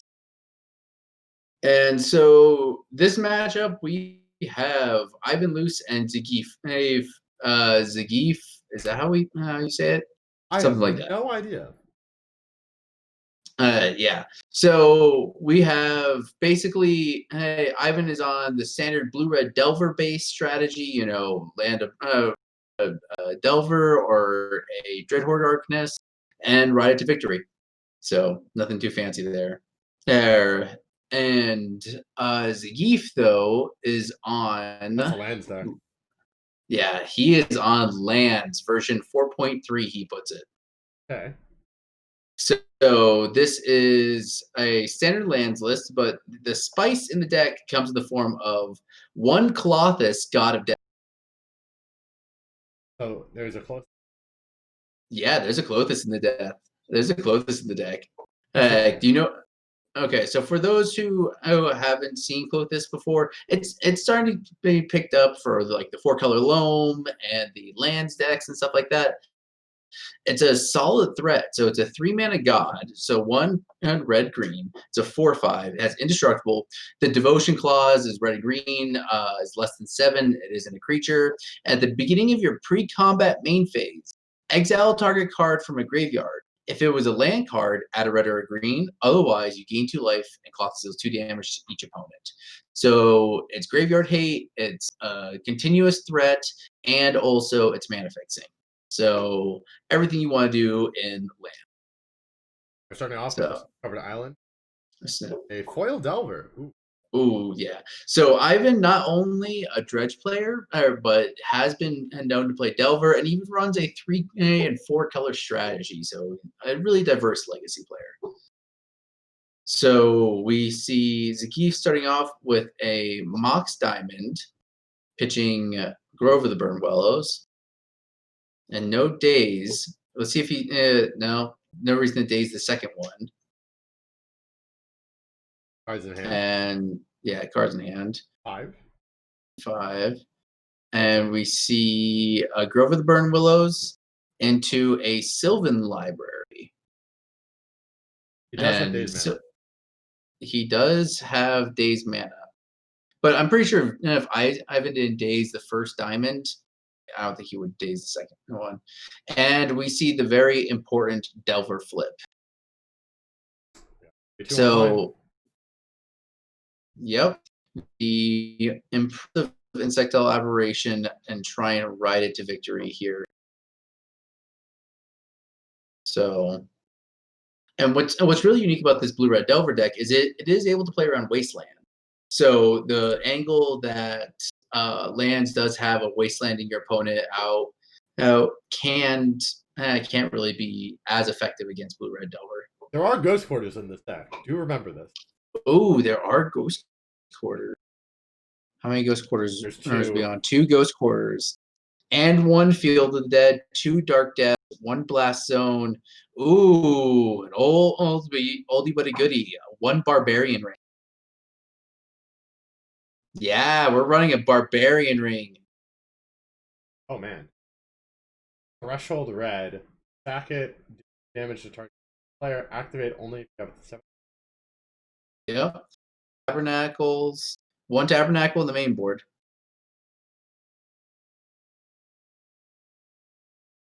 Okay. And so we see Ivan fetch. Ivan should be down to 19.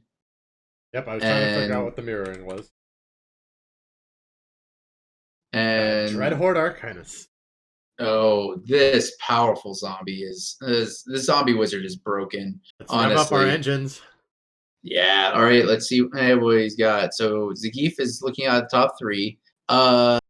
Z took 3 damage off the Delver and he didn't fetch. Yeah, so he should be at 17. So here's my question: do you take 4 off of this? That's knowing that you're against Blue-Red Delver at any point. Probably not. And he's also Yeah. getting life back, depending on how. Yeah. Oh, and here it is. Here's the Colossus. Ooh, there's the Tabernacle. There's the good news! Tabernacle. It doesn't really matter. Yeah. That's the good news. Yeah. So upkeep now, all the creatures that all creatures on the board have at the beginning of your upkeep, pay 1 or destroy this creature. Now, importantly, it says destroy because it means that things like Merit Lage tokens can't be destroyed off of it. The good news is he can just tap both and call it a day because Yeah. he has no need for either, and he decides to get rid of it. Yeah, he gets rid of the Dreadhorde Arcanist, and that could be because he just doesn't have a 1-drop in the graveyard or something like that, or a 1-drop in play. He has not pondered yet. Yeah. There is no point in getting that because the ponder is still in his hand. We know he had one. The Delver. Yeah, and I'm betting Ivan didn't guarantee that he had one in his hand, so it's probably one of those things that he went for the higher end play of being able to at least cast a spell that turn. Yeah, so I could definitely see that. But this Colossus, it's basically negating the 3 damage that Ivan's doing every single turn if it feeds itself from the the non-creature spell, non-land cards that are in the graveyard. Yeah, it's gonna be very dependent. Hopefully, we get fast enough. Yeah. So apparently, we have some lands fans in our. Yeah. Yeah, it looks like we got some Lance fans. Wanderlust actually has won in our Hollow Champions during our weekend tournament, which can also be found here on Saturdays as at Paper Legacy, and we stream featured matches from the Saturday weekend challenge. And Wanderlust has actually taken down one of those in Lance. I remember because I wrote about it. Was it land? Yeah, it was Lance, as I do believe. Imperial Bomberman. You forget the fun weekend that we had. Yorian Bomberman. Yes. So if you look up in the Hall of Champions, I think he was the second Hall of Champion. No, he's won because he took it with Imperial. He's won twice. Yeah. Man with plan. What's it on? Wanderlust. Won week 5 and he won week 8. Yeah, with Bomberman. Oh yeah. Sorry about that, Wanderlust. So I had you pinned for someone else. That's the man with the plan who's won with of our inaugural lands. Yeah, our inaugural champion winning with lands. No one expected the lands play. There's the Ghost Quarter. This is gonna be rough. Oh, okay. Well, okay. What's the basic? Let's see what he's on. He's on 2 snow-covered island and 1 snow-covered mountain. That Ghost Quarter is now a waste. That's a strip mine. That Ghost Quarter is a strip mine. A free shuffle. Yeah, and did we see? Okay, so off of that Colossus, Ivan should have taken 2 damage and gone up. Oh wait, yeah, he should have taken 2 damage, and Zangief should have gone up 2 because of the Colossus's ability during his first main phase. Correct. I was paying attention to that. We were discussing about Hall of Fame, a Hall of Champions. Yeah, and it looks like he's got his beater on the field in the form of the Elvish Reclaimer. Not Elvish Reclaimer. What's that elf called? That is Elvish Reclaimer. Did you up? Oh yeah, it is Elvish Reclaimer.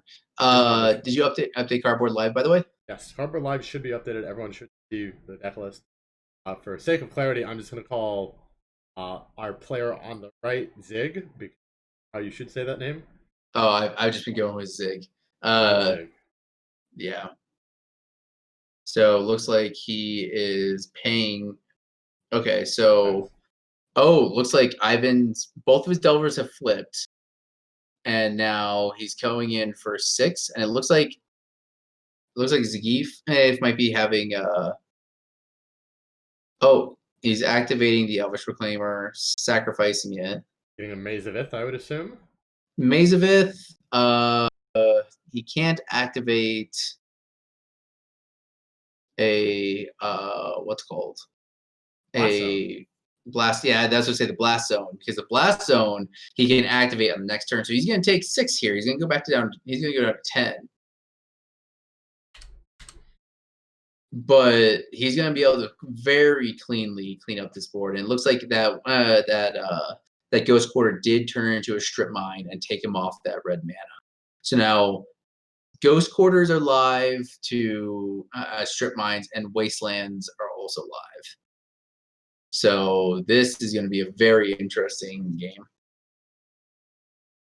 Yeah, this is gonna be a long game, I think, in my opinion. We're looking at a lands matchup versus Blue Red Delver. Delver's known as the tempo deck, but nowadays it's not as tempo. Well, Blue Red Delver is basically, I like to call it a burn deck splashing Delver. I feel like it got a little bit slower with the incursion of Red Horde Arcanist. It goes a little bit slower now. Yeah. Tempo is very much back in the. That's true. Dreadhorde Arcanist is a very powerful card. And it looks like 14. If Ivan's down to his account. Yeah, I think so. Can't 100% tell because he decided to use the big dice for. Yeah, it looks like that was he exiled the Dreadhorde Arcanist off of the Colossus trigger. Yep. And yeah, that should be where they're at. And yeah, coming in for 6, putting Zangief down to 8.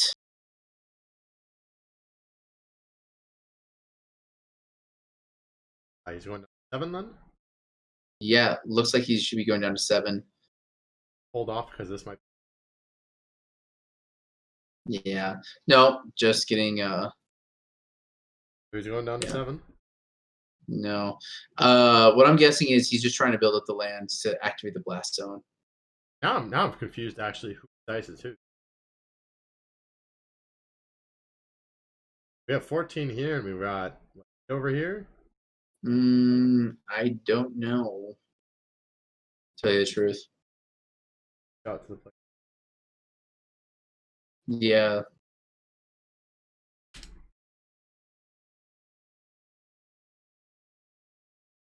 Yep, and that is a very clear blast zone taking out the 1-drops.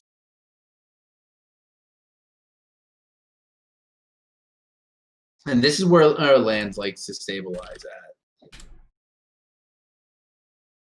It's got a threat on the board. It's just gonna keep on eating away.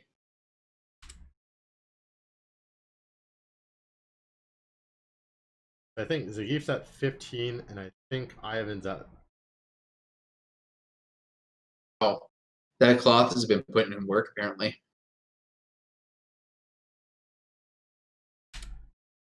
Yeah, Pie Boy. I love Clothis. I think Clothis is a very powerful card, and unfortunately, it just doesn't see enough play. Hey, outside the 4-color loan variants, but I think that's the best deck where it can be utilized. Very, just always tough to eat. Always appreciates the mana advantage and stuff like that. I think that Clothis has its home definitely in the 4-color loan / land strategies. Honestly, not sure what is going on here. Life totals. I know Dig is at least at 15. Rolling that up. Ivan's being burned down, but that might be a 9. I'm not sure. I've tried reaching out to the players, so hopefully we'll. Yeah, this Tabernacle's putting in work though. Brazen Borrow. That is a Brazen Borrower bouncing the Clothis.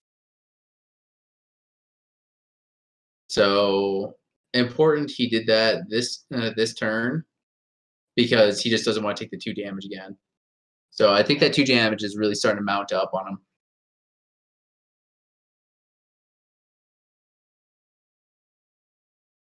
Hopefully soon we'll have a notification from players regarding Ivan's life total. I personally can't see it. I'm not sure if we can keep up and count back what it things. Yeah, Is there's that been a lot of board things. gamble? That is a gamble. Yeah, that's a. And he's got the Colossus in hand, so it's either he's discarding Colossus or something else.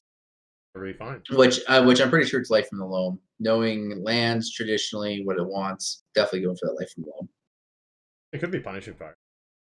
Punching Fire also. Not likely. See. Roll dice. They're gonna coin. How are they choosing? Lothus is in the grave. Colossus is in the grave. That's one way to deal with the Colossus. That is So a he's got card. 2 Punishing Fire, 4 Life from the Loam. Your Life in Yep. Loam is fine. It kinda. So yeah, I would definitely be forcing here. So this was a really dangerous play because I know a lot of blue red Delver decks. Let's see if Ivan is on this as well. Yeah, Ivan's running 1 Force Negation in the main board, and so if he had cast that, at what's called the Life in the Loam into the Force Negation, he could have actually exiled it. And that would have been real bad because then he has no engine piece whatsoever. Yeah, that becomes a questionable. It really would have been nice to have a negation, but Yeah. not suffice. I think Ivan is down to 8. I'm honestly not sure. I wish I knew. Players are not responding to me, unfortunately. It happens. Hopefully, we can update it soon enough. Should be below the 10 range. Yeah. It's still really anybody's game at this point. Now we have a fetch. Oh wait, no. Ivan just ruled. Oh wait. That was a large What? rollback. That was okay, I'm lost. Did you take 4 damage off of the Sylvan Library? Is that what happened? Maybe. Hey, I can't tell. I wish I knew.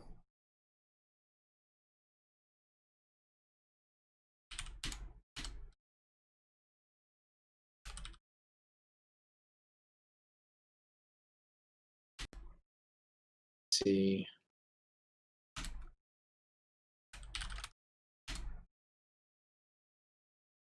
So looks like we have a 2 mana play of some kind. Yeah, I'm not sure if the groves are being done. I mean, could have been. There's a lot of Yeah, different things. the groves have been gaining life, and it's so hard to tell. I mean, this whenever you play against lands, you always are just like going up and down on the life pad because of the freaking groves. Do you have any targets for Dreadhorde right now?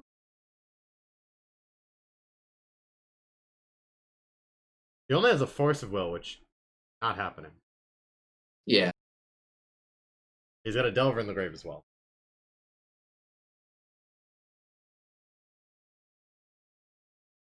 Yeah.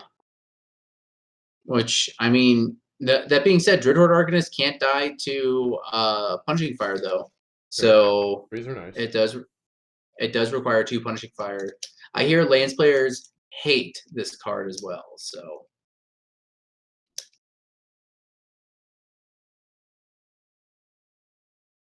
Like there's a desire to copy potentially.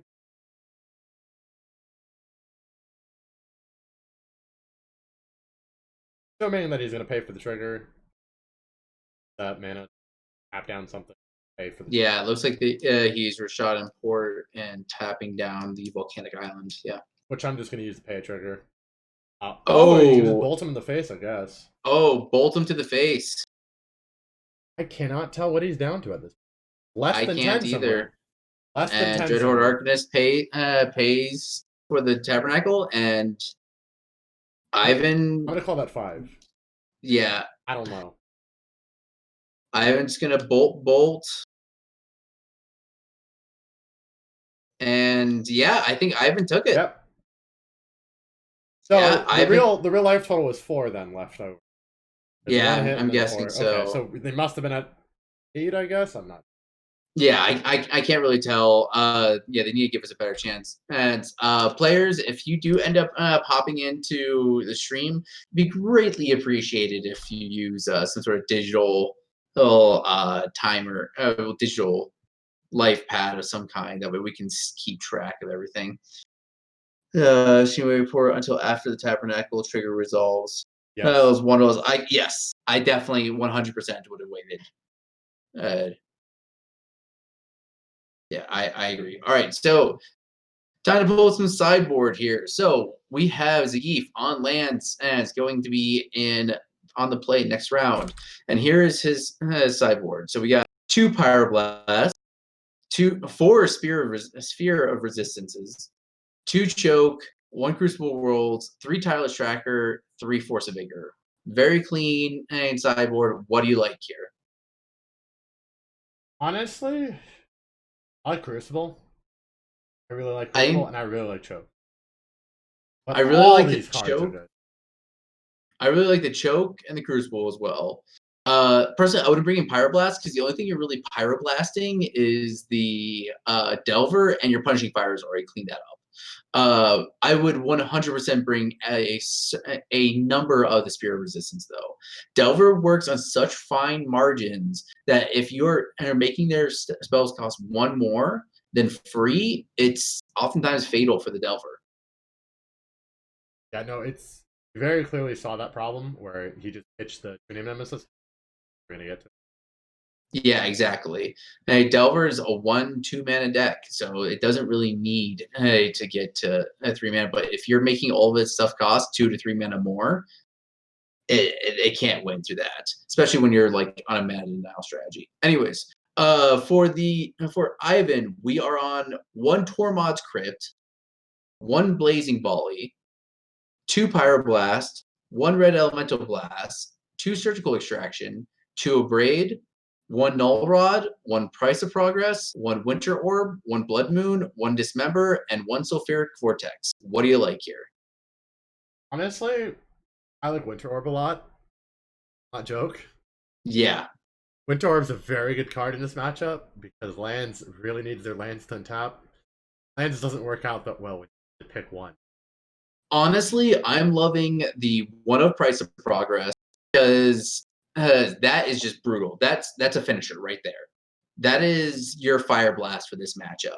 So I like the 1 of Price of Progress, the 1 of Winter Orb, the 1 of Blood Moon, and also probably either 2 Abrades or 1 Null Rod, and maybe a Surgical Extraction. Depends on how much you hate Life from the Loam. I like Sulfuric Vortex as well. So Good card. Sulfuric Vortex is honestly one of my go-tos, but only in the Uro matchups, and Zangief is not on an Uro. So, and as we know, Delver has a very hard time beating Uro. This is just straight red-green lands that minus the Colossus and Elvish Reclaimer is the same deck that it's been for like the last 5 years. So, I think that not bringing the Sulfuric Vortex is the good plan, because if you bring in the Sulfuric Vortex and your opponent plays the Colossus, then you're taking 4 a turn, and yet you're denying the life gain, but you're still taking 4 a turn. So I don't think the Sulfuric Vortex is really worth it. Yeah, I mean it just all depends. Yeah, yeah, that's just my reasoning. Chaotic. It's just one of those things that the upside is there against Uro, just not enough against Colossus. I think Colossus projects such a bad clock, and honestly, I don't think Ivan has a way of defeating Colossus. Period. Besides, like the Brazen Borrow and then counter it again. Yeah, Wanderlust. You can always just go ahead and just slam a 20/20 on the field. So that's very common. Thank you, Ivan. I love you, buddy. I did reach out to Ivan. Oh, finally. Thank you, buddy. Did reach out to Ivan. We now have a sufficient way to be able to see life totals. Oh my god, it's about time. Okay. Thanks, helicopter, passing over my apartment. Mute that, sorry. All good. Yeah. This is a really interesting matchup, though. I think Zangief had it if he had kept the Colossus on the field. Like, Yes. I think that Brazen Borrower is very clutch. yeah, the Brazen Borrower saved Ivan's life. Opportune moment. I believe it's a 1-of. Yes. I mean, most people at Decklist are playing as a 1 or a 2 of. Yeah, it is a 1 of in the list. Brazen Borrower does give play to the Mirror Lage token as well. So really interesting. I mean, I myself run it as a 1 of in Bug Zenith because it's just so freaking good. At this point, it's all in Land's hands, so you'll be able to play Yeah. how it turns out. Hopefully, Lance has a better start this time, although his start was already very good. It's just Ivan came back from behind. Very, very. Wow, Ruffle shuffling a lands deck. Someone's ballsy. I mean, it just depends on the area you grew up in. There are still people who play Vintage out there that Yeah. Oh my god. gives me a heart attack every time I see it, but it happens. I think I just had heart palpitations about that. Nothing feels better than Ruffle shuffling your boxes. Yeah, nothing feels better than Ruffle shuffling your casual like $10,000 deck like it's nothing. Yes, you peasants. Nothing better. We love our Nothing vintage better. team. We love our vintage team. We have partnered with their vintage server. They do streams occasionally. Yes. I see a mod challenge typically on Mondays, from what I recall. Monday, there are a Monday mod event. So yeah. And we are starting off Zangief with Taiga Go. Yep. That is never a good idea against a Delver player. So what do you But think then he's again, sandbagging on? I'm honestly, if Zangief kept a hand with Taiga opening, I bet you he has probably not a null rod, a sphere resistance turn 2, and he's counting on making that turn 2 play. And yep, Ivan we see with the turn 1 Delver. Yeah. Really interesting here as well in Zangief's list. Not a single Veil Summer. Are we gonna There's the daze that? question. Yes, we are. Yes, 100%. 100% Of every course. time. Wait, he needs to reveal. Oh, he decided not He to reveal. didn't. No, he didn't reveal because nope, nothing on there. Must have been bad. Must have been bad. Must have been bad. Must have been a land or a creature. I can never feel like good or bad if a Delver player doesn't reveal. It's like, okay, that's awesome because you're not hitting me for 3 this turn, but it's also really bad because you have True Name in your hand. Shit. All right, and yet we see a fetch. Is he fetching? He is fetching. We noticed by the night. And On he his is pondering. left side life total. Yeah. Right for us, but Yeah. on their side of the board with the phone, it's black for Ivan. 20 is. Yep. So, okay, now here's a question for you. Since you are a blue mage, which ponder art do you choose?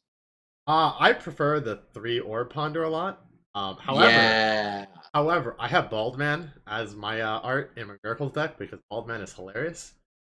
The full art player reward version. Yeah. A little bit of context with those. They started off as a good thing because you had like Purge. You had I think there was a Damnation and a Wrath of God one at one point. There's a lightning helix as well. Yeah, there's a bowl, a lightning helix. All really smart stuff. Like all things like off the top of your head. And then they decided to get a little bit too far and you got a cryptic command printed with no text. Very famous. And anytime I've ever seen someone play that, I have never once seen the player be like, oh yeah, I'm choosing the modes. I know them off the top of my head. It's always been, I play Cryptic Man and then just sitting there for a couple seconds like, I can't remember the modes. Does anyone have Oracle text? I know like 2 of the 4 modes. What are the other 2? Oh my god, that was a complete and utter mistake. Let's put a spell with about 4 or 5 lines worth of text on there, just completely textless. Like, don't get me wrong, the art is beautiful. The art looks really amazing. cool. Oh, and Ivan, a little bit of rage tapping up there for not getting the Delver flip. And it looks like he did shuffle off of the ponder, I guess.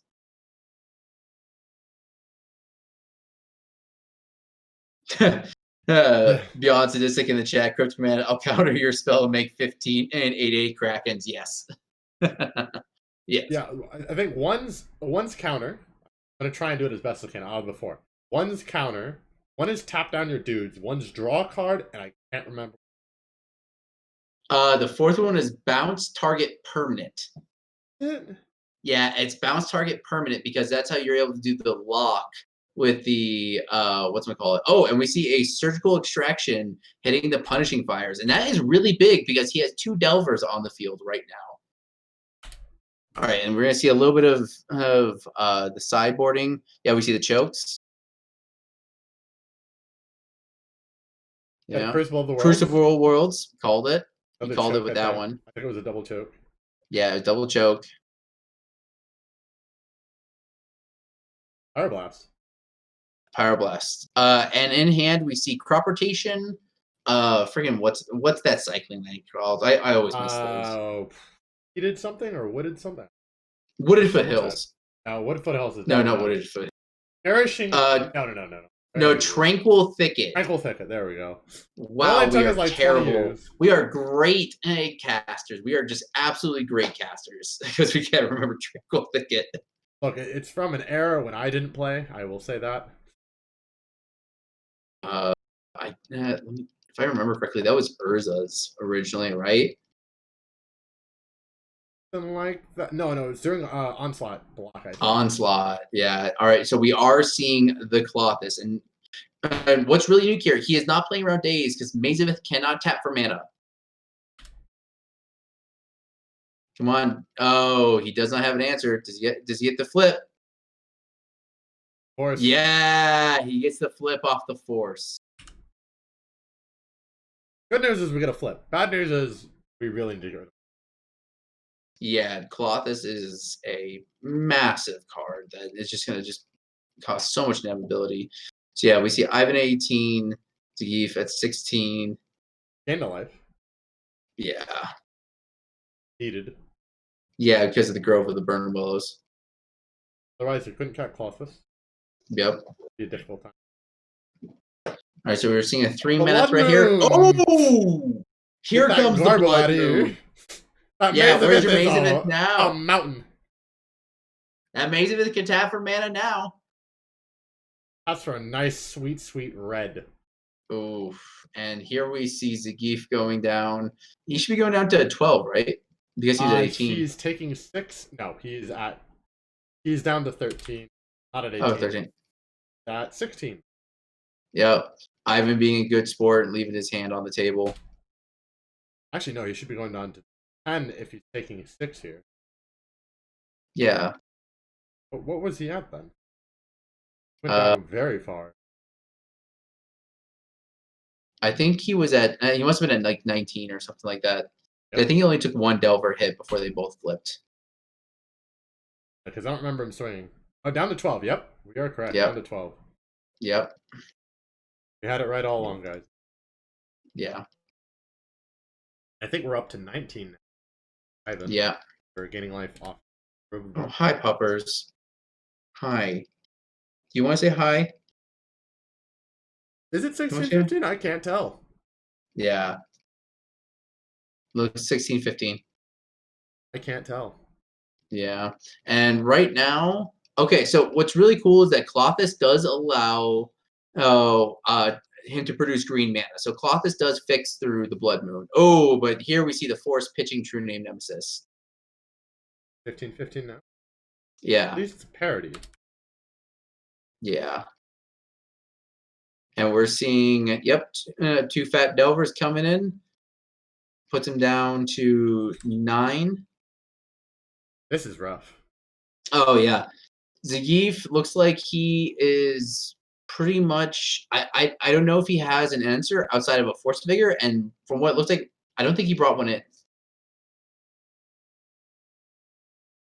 Like, because he doesn't have any Abrupt Decays, no ways of casting it either. He does have 3 Force Vigors in the deck, in the sideboard, but I don't know if he brought him in.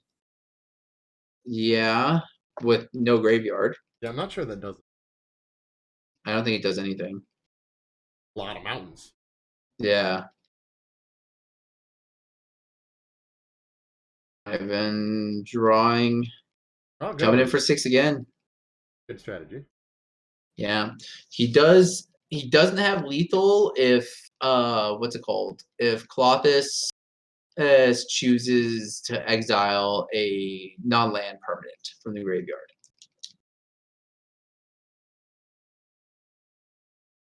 Very question. Very quick. That is a nice red card. Oh yeah. And yep, so he's back up to 7. If Ivan has a bolt, he can finish this off.